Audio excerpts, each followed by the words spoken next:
podemos fazer qualquer um de nós, mas eu dou as boas-vindas a todos, em nome de Jesus, né, Ademir? E vamos fechar os nossos olhos do corpo físico, lembrando que o Mestre está conosco e é por essa razão que nós nos vamos entregar de corpo e alma, deixando os nossos problemas, nossas dificuldades lá fora e nos entregando de corpo e alma para esse momento de alegria e felicidade, quando os mentores da casa estão preparados para nos ajudar, para nos auxiliar. E por isso mesmo nós abrimos o Evangelho com a prece que Jesus nos ensinou ao dizermos em voz alta e sonante: o Pai nosso que está no céu, santificado seja o vosso nome. Venha a nós o vosso reino, seja feita a vossa vontade, assim na terra como no céu. O pão nosso de cada dia nos dai hoje, Senhor, perdoe as nossas ofensas, assim como nós perdoamos aqueles que nos têm ofendido. Não nos deixe cair em tentação, mas livra-nos, Senhor, de todo mal, porque vosso é o poder, o reino e a glória para sempre.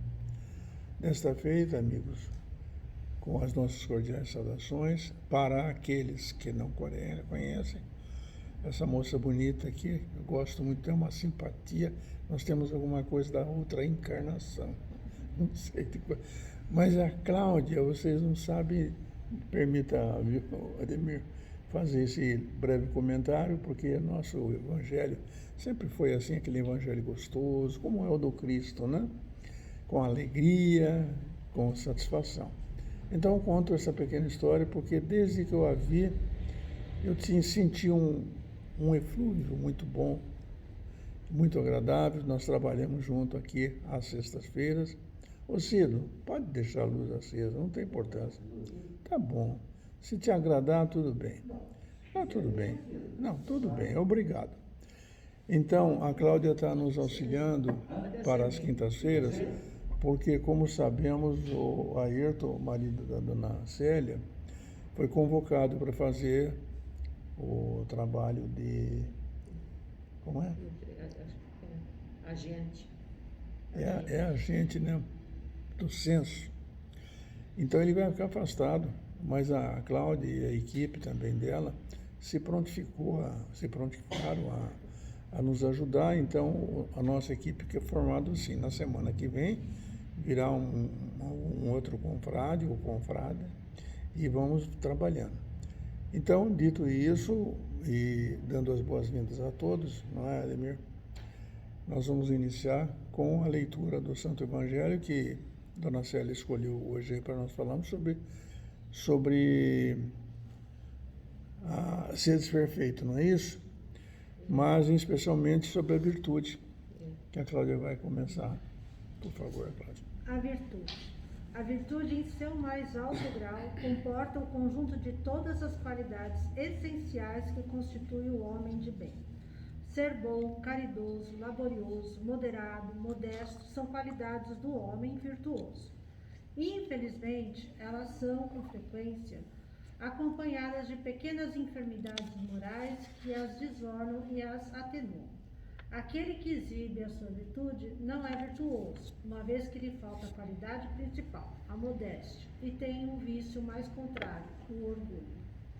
A virtude, verdadeiramente digna desse nome, não gosta de se exibir, é eliminada, mas se oculta na obscuridade e foge da admiração das multidões.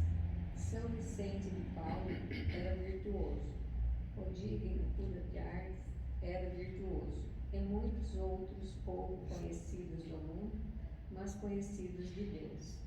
Todos esses homens bem ignoravam eles mesmos que fossem virtuosos, se deixavam ir na corrente de suas santas inspirações e praticavam o bem com um desinteresse completo e inteiro esquecimento de si mesmos. É a virtude assim compreendida e praticada que eu vos convido, meus filhos. É essa virtude verdadeiramente cristã e verdadeiramente espírita que eu vos convido a vós consagrar. Mas afastai os dos vossos corações os pensamentos do orgulho, da vaidade, do amor próprio, que desornam sempre as mais belas qualidades. Não imiteis esses homens que se colocam como modelo e glorificam ele mesmo, as próprias qualidades a todos os ouvidos complacentes. Essa virtude de ostentação oculta frequentemente uma multidão de pequenas torpezas e odiosas vilezas. Em princípio, o homem que exalta a si mesmo, que eleva uma estátua à sua própria virtude, aniquila só por esse fato todo o mérito efetivo que possa ter. Mas que direi daquele que em todo valor está em parecer o que não é? Quero admitir que o homem que faz o bem sente no fundo do coração uma satisfação íntima, mas desde que essa satisfação se exteriorize para recolher elogios, degenera em amor próprio. Vós todos, a quem a fé espírita reaqueceu com seus raios, e que sabeis quanto o homem está longe da perfeição, não vos entregueis a semelhante insensatez. A virtude é uma graça que eu desejo a todos os espíritas sinceros, mas eu lhes direi: mais vale menos virtude com a modéstia do que muitas com o orgulho. Foi pelo orgulho que as humanidades sucessivas se perderam, e é pela humildade que elas um dia deverão redimir-se. François Nicolas e Madeleine. Paris, 1863. Pois é, queridos amigos. O dever e a responsabilidade que nós temos de cumprir as nossas tarefas dessa vida bela, colorida e consentida é que nos impõe medirmos os limites que devemos extrair hoje, como eu já disse anteriormente.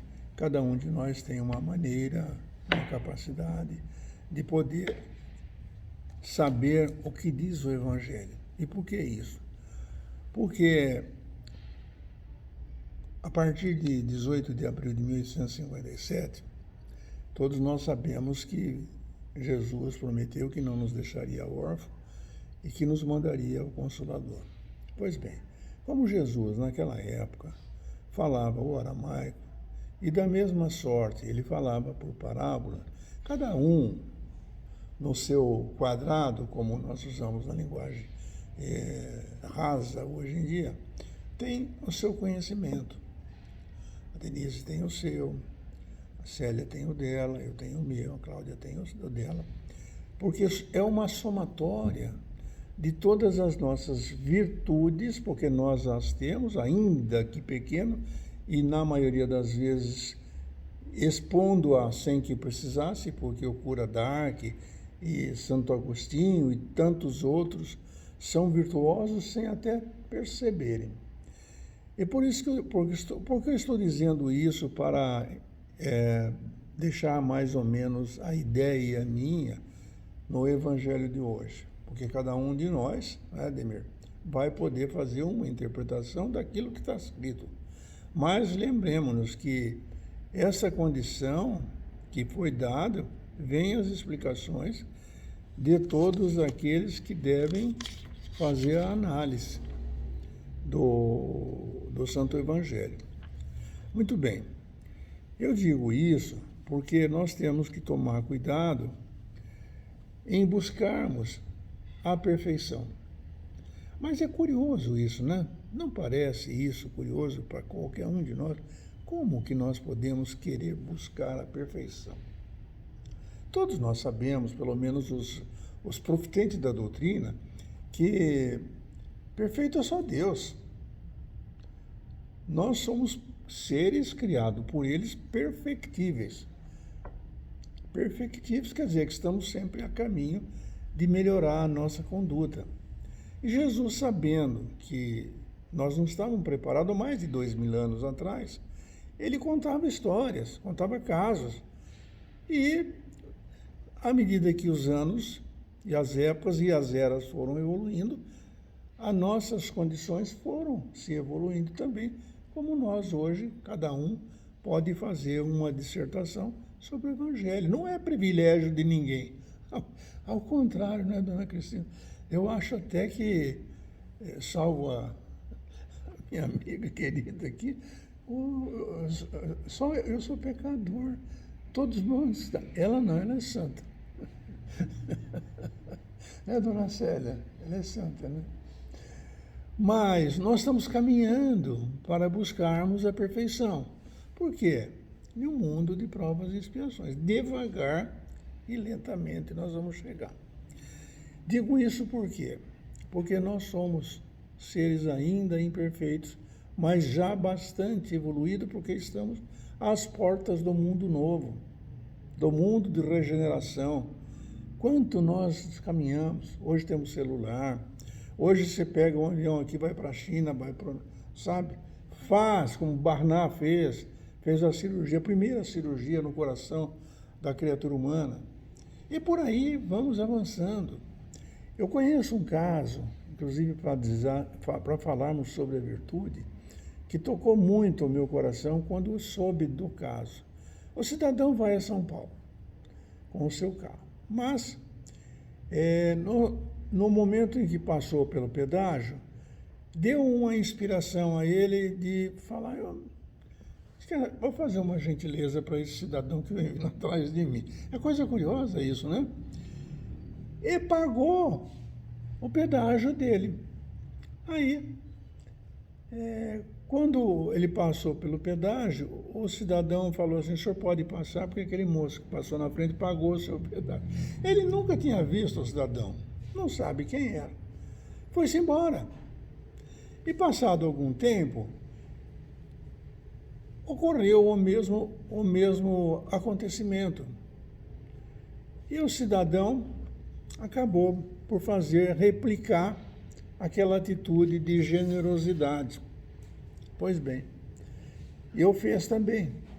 Só que lá na frente, ele falou, mas que estranho, né? É uma coisa incomum pessoas fazerem gentileza assim. Os negros vivem dando um tapa na cara da gente. A maioria não é assim, não é? Mas aí ele chegou e acabou parando na estrada e o cidadão o abordou, agradecendo, contando e dizendo da vida dele que era muito difícil, etc., que ele era servente de pedreiro, estava sem serviço, que estava vindo do norte e não tinha onde ficar, estava com a família, etc. E o cidadão que tinha feito essa segunda gentileza, houve por bem, viu, Ademir? Houve por bem dizer a ele, não, mas escuta, então o senhor fica tranquilo, porque o senhor não sabe, eu sou mestre de obra, e eu conheço bem São Paulo, tenho serviços lá, tenho obras lá, e eu vou arrumar um lugar para o senhor lá, para o senhor trabalhar para mim. E arrumou um lugar para o cidadão trabalhar, etc., e tocou a vida. Eu estou contando esse episódio verdadeiro, por quê? Porque isso é virtude, e é uma virtude fantástica, que a gente faz sem falar. Quer dizer, pegar uma situação apenas pelo sentimento de amor e fazer pelo outro é uma coisa extraordinária, que normalmente nós deixamos passar. Em casa, por exemplo, no regime do tálamo conjugal, acontece às vezes. Tem um filho ou uma filha que pode levar para a mãezinha um cafezinho, um chocolate, arrumar uma xícara e uma bandejinha, né? Levar. Ele vai dizer, mamãe, só nós temos empregada, tal, não tem problema, posso fazer isso, mas eu quero ter o prazer de trazer. São pequenos gestos, pequenos ofícios que tocam o coração. E por que eu estou falando isso? Porque nós estamos falando hoje da virtude. É importante sermos virtuosos, mas não deixar aparecer. Porque com o tempo que nós vamos evoluindo, nós vamos chegar a isso sem precisar falar para ninguém. Aliás, Jesus deu um exemplo fantástico sobre isso. Ali, quando estava naquela praça, no gasofilácio, o pessoal começou a chegar e colocar aquelas moedas, né? Não sei se vocês sabem, eu sou egresso do catolicismo e, portanto, vivi o tempo ainda, pela minha longevidade, o tempo dos cofrinhos na parede. A senhora lembra disso, dona Célia? Dos cofrinhos na parede. Aquilo ali, quando você colocava, era a moeda sonante, era aqueles patacões, você põe e faz um barulho danado. Imaginemos no gasofilácio, naquela época em que Jesus conviveu com aquele pessoal que estava com os seus discípulos. O que acontecia? O cara com uma nota lá, os que tinham, punham lá e colocava, e saía, cada uma que caía, aquele barulhão ensurdecedor. Ora sim, então, o que iriam pensar os que estavam lá, os transeuntes? Eles diziam, nossa, que homem generoso. Então, a humildade, ele disse, não, em verdade, aquela senhorinha deu mais do que todos juntos. Então, virtude é uma coisa que a gente não vê, esse tipo de virtude que nós estamos falando. Não vê, e não precisa deixar ninguém saber, a mão esquerda não tem que contar para a outra. Estou dizendo isto porque o Evangelho hoje está nos convidando a esse tipo de virtude. Os virtuosos não falam para ninguém. Você está trabalhando lá no Ceará, ajudando as pessoas, né, Cláudia? O pessoal está trabalhando, está ajudando, angariar recursos, etc. Não precisa falar para ninguém. Eu vou lá fazer. Eu trabalho no centro espírita aqui, eu trabalho não sei aonde. Não tem importância, porque tudo que você faz, Deus está vendo. Aliás, diz nas lições de vida, que eu trouxe hoje, entre outras, para entregar para vocês de presente, porque eu gosto muito de dar presente. E uma coisa muito simples. Joana de Ângeles recomenda que a gente não deixe nunca a pessoa se afastar de nossas presenças sem antes levar consigo uma grata recordação. Não posso admitir, não posso permitir no meu coração que vocês hoje saiam daqui sem levar uma grata recordação. Pode ser através da minha palavra articulada, da Cláudia, da Dona Célia, de vocês. Pode ser um conceito que for expedido aqui. Pode ser uma inspiração que um dos anjos da guarda ou os mentores incutiram dentro do seu cérebro para poder avaliar isso. Mas não podem deixar que uma pessoa se afaste de sua presença sem levar uma grata recordação. É lição de Joana de Ângeles, não é minha. Por que isso? Meditando sobre esse assunto, eu acabei chegando a uma conclusão muito simples. Quando vocês, por acaso, tiverem um desentendimento, né, Denise, com alguém, algum familiar, algum parente, alguém, e daqui a 10 anos, vocês acessarem no seu computador isso, vem à memória aquele momento difícil, aquela briga, aquele desentendimento, poxa vida, que coisa ruim. Sofre de novo a recordação. Entretanto, se você lembrar daqui a 10 anos de um acontecimento agradável, a filha da Cláudia, por exemplo, quando nasceu, em Cláudia você lembra? Que coisa linda. Lembrar aquele momento. Eu me lembro que menino muito pobre, como sempre fui, no sentido financeiro, eu me lembro que foi muito difícil arrumar um diploma. Meu Deus! E quando jogamos viu, Ademir? Quando jogamos o boné para cima, né? Que é tradicional fazer isso, que alegria, rapaz, eu ter conseguido. Então, percebam que esses momentos eu guardo para toda ou sempre, para toda a eternidade. Então, por isso, Joana está coberta de razão. Quem sou eu para dizer isso? Mas coberta de razão, para não deixar a pessoa se evadir do lugar sem levar uma grata recordação. Tenho certeza que a Denise, quantos anos que não tem vindo aqui, não é, querida? Mas a pandemia, mas não se afastou da nossa casa, dos nossos sentimentos. Então, há uma lição de vida que eu estou trazendo para vocês, aquele trabalho bacana que eu faço, com todo prazer, porque fazer as coisas, deve me fazer bem feito, né? Olha só que coisa linda. Ó, computador hoje, né, Cláudia? Dona Célia, o marido dela, você conhece, ele é fantástico, ele mexe com tudo também, viu? Aposentado do Banco do Brasil, né? Agora, além de aposentado, ele está fazendo mais um biquinho, porque a aposentadoria não dá. Meu Deus do céu. Mas nas lições de vida, eu colhi assim. A vida é um livro em branco. e as nossas ações a caneta. O que vocês acham que aquele senhor da estrada que eu comentei aqui fez? A caneta para escrever a vida dele, com a qual escrevemos a poesia e a história de nossas existências. Porque nós vamos voltar, nós vamos reencarnar. Nele conta-se pela eternidade o que somos, de onde viemos e qual o nosso propósito nesse planeta de provas e expiações. Para pôr um charme, ainda pus uma rosinha aqui, que eu digo que essa rosinha é um símbolo do paz e amor. Gente, isso tudo para dizer para vocês que essa virtude de que estamos falando, no mais alto grau, como foi lido, né, é a virtude assim compreendida e praticada, convida a todos nós a meditarmos sobre a reforma interior, a reforma nossa. Não adianta chegar aqui e falar, não, eu sou bonzinho, eu sou isso, sou aquilo. Sou nada. Eu sou um aprendiz da felicidade. Eu venho na casa há eu acho que mais de 40 anos, porque eu estou tentando aprender.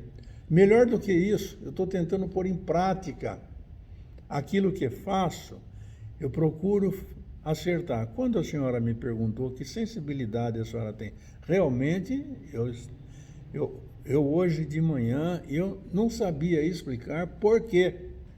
Por que eu estava triste? Por que eu estava isso? E depois fomos fazer o Evangelho. Nós fazemos no escritório também todas as quintas-feiras. E as inspirações foram chegando. Falou, está faltando alguma coisa, Jaime? Não está. Está doente? Não está. Tem lugar para trabalhar? A família está bem? Então por quê? Você sofre muito? Tudo isso foram inspirações que foram chegando. É a forma do Senhor da vida falar conosco. Ah, é? Jesus sofreu? Por acaso? Você sabe a história do Monte Gólgota? Sabe o que aconteceu? Sabe de tudo? Sofreu com ele? E por acaso disso ele ficou triste? Oh, mas não ficou. Me recordo que na historiografia mundial conta as bodas de Canaã. Jesus estava lá na festa de arromba, gente. E ele, presciente, como nós sabemos que é, ele sabia o que ia acontecer, mas mesmo assim, ele bailou, ao ponto de que, em determinado momento, acabou o vinho, Maria Santíssima, mãezinha querida, chamou, falou, Jesus, e agora? Na minha linguagem, né? E agora? Ele mandou trazer a água e transformou a água no vinho da mais fina iguaria. Por que isso? Porque os antigos faziam aquelas festas de casamento, como os ciganos fazem hoje, duram 6, 8 dias, 10 dias. E o vinho que eles serviam no início era um vinho da melhor qualidade.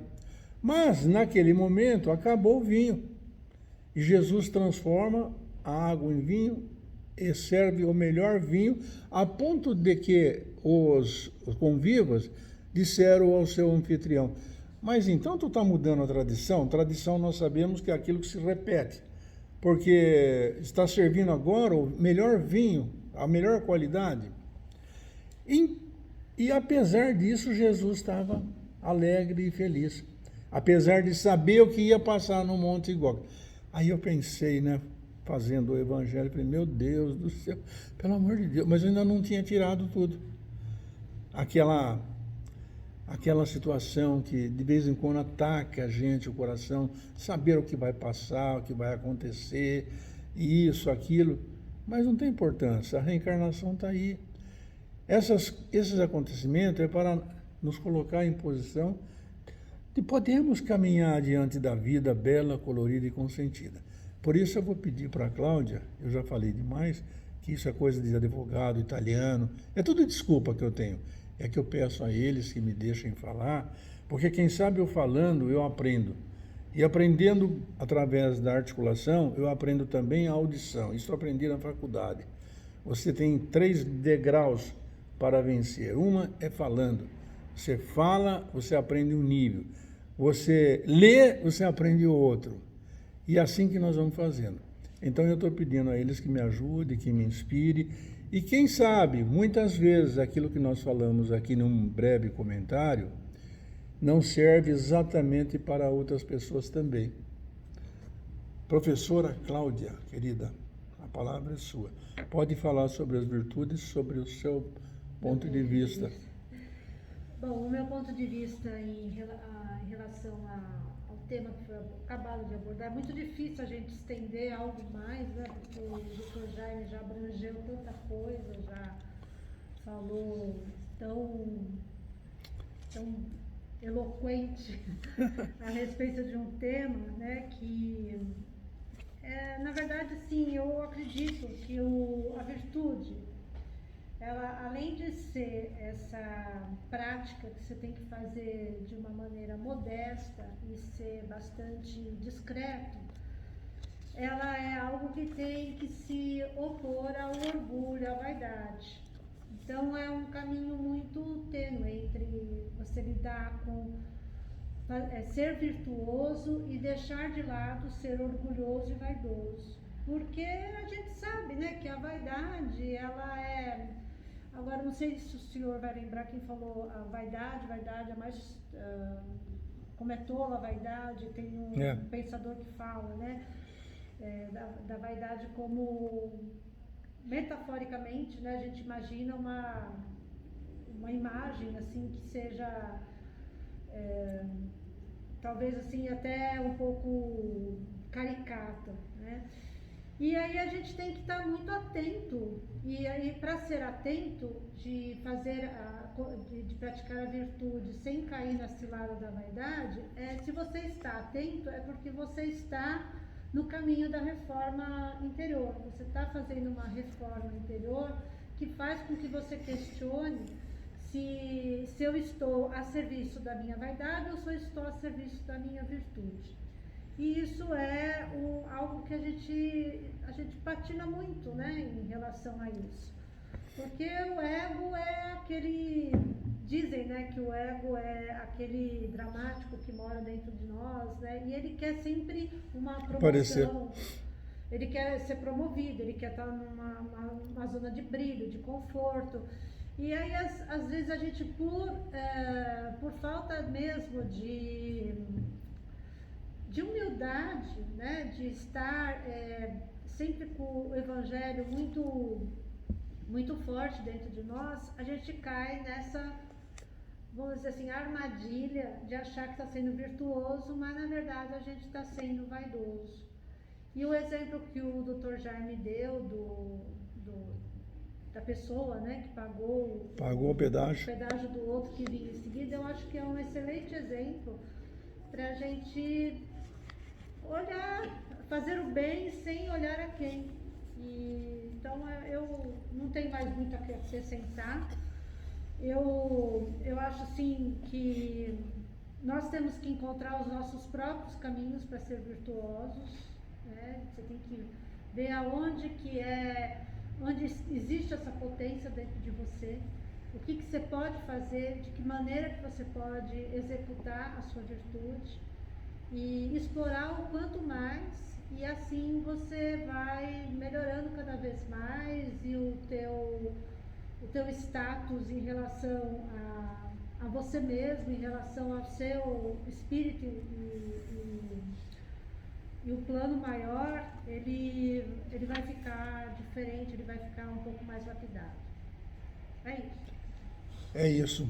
Eu acho que a Cláudia fez um coroamento muito apropriado, porque a virtude que vai nos levar a esse caminho é da modéstia. Não pode ser ególatra. E nós temos isso por tendência, da egolatria. Por que eu digo isso? Porque é complicado. A gente vai dizer assim, bem, mas eu não tenho que então trabalhar, me esforçar, ganhar, eu não posso pôr uma roupinha bonita. Não é isso. Ninguém está falando isso. Nós podemos trabalhar, nós podemos fazer, mas nós podemos também abrir o nosso coração e ajudar as pessoas. Quantas vezes as pessoas perto de nós estão pedindo ajuda e nós não damos? Quem é que já aqui entre nós, fazendo uma enquete só para perguntar mesmo, sem apontar o dedo para ninguém, Quem é que já aproveitou, deu uma olhadinha no guarda-roupa com esse frio que nós estamos no inverno e tirou umas roupas lá que está sobrando para levar aqueles pobres necessitados? O que fazemos? Lamentavelmente, não vou ajudar não, vai trabalhar, vagabundo. Conversa, rapaz, conversa. Não pode ser assim. Dizia o Chico, em memória, que o que nós preferimos fazer? Dar com a mão que o miserável pede, solicita e implora, ou você quer ter a mão que dá, que tem para dar? Eu prefiro ser aquele que tem. Então, quando passo, ou quando passemos por um cidadão que bate no carro e pede um troco, dá o troco para ele, acabou. Não, mas ele, sabe, de repente ele vai beber pinga. Eu não sei o que você tem com isso. O problema é dele. O meu problema é com Deus. E Deus me deu, eu estou dando, estou ajudando. Aliás, eu acho, isso aí é um exemplo de vida que me ocorreu há muitos anos atrás, porque eu também pensava assim, depois no caminho da perfeição, falei, mas não é assim, a coisa é meio diferente. Eu tenho que dar, porque no caminho que eu vou para o meu escritório, da minha casa para o meu escritório, Deus colocou um necessitado na minha frente. Eu não precisei nem procurar para ajudar. Eu fiz esse teste com umas roupas há muitos anos atrás. Falei, mas sabe, eu vou dar para quem, Ademir? Aí eu deixei no carro e veio uma pessoa procurar justamente aquilo que eu estava dando. Então, o Pai Celestial, onipotente, onipresente e onisciente, ajuda a todos nós a conseguirmos alcançar o nosso mais alto grau de elevação na virtude, devagar, lentamente. Não se afobem, não. Não dá para fazer tudo num dia. Nós temos várias reencarnações ainda pela frente. Vamos devagar, que nós vamos chegar lá. Por isso, vamos pedir a Deus fechar os nossos olhos e elevar o nosso pensamento através de Jesus e por Jesus e com Jesus, porque ninguém vai ao Pai se não for por Ele, que é o caminho, a verdade e a vida. Uma vez na presença do Senhor do Universo, vamos dizer, Senhor, obrigado. Obrigado por esse momento do Santo Evangelho. Obrigado pelos amigos que estão todos aqui, vendo um pecador falar, ouvindo as prédicas de Jesus contadas de outra maneira, para que possamos aprender melhor e introjetar em nosso coração, em nossa alma, esse sentimento. Obrigado, Senhor, por tudo, por esta casa abençoada, pelos amigos. Obrigado, Senhor. Queremos pedir também que nesse momento os médiuns possam servir de instrumento para distribuir essas energias salutares, fortalecendo o corpo e o espírito de cada um de nós. Da mesma forma, Senhor, te pedimos que faça com que o governador planetário distribua esta energia para aqueles que estão nos hospitais, nas casas de saúde, nos orfanatos, embaixo das pontes, aqueles que sofrem, aqueles que choram, aqueles que não têm alimento, seja qualquer um dos nossos irmãos em provas e expiações, possam receber agora os eflúvios de paz em nome de Jesus. Sê conosco, Jesus, agora e para sempre. Agora nós vamos aplicar os passos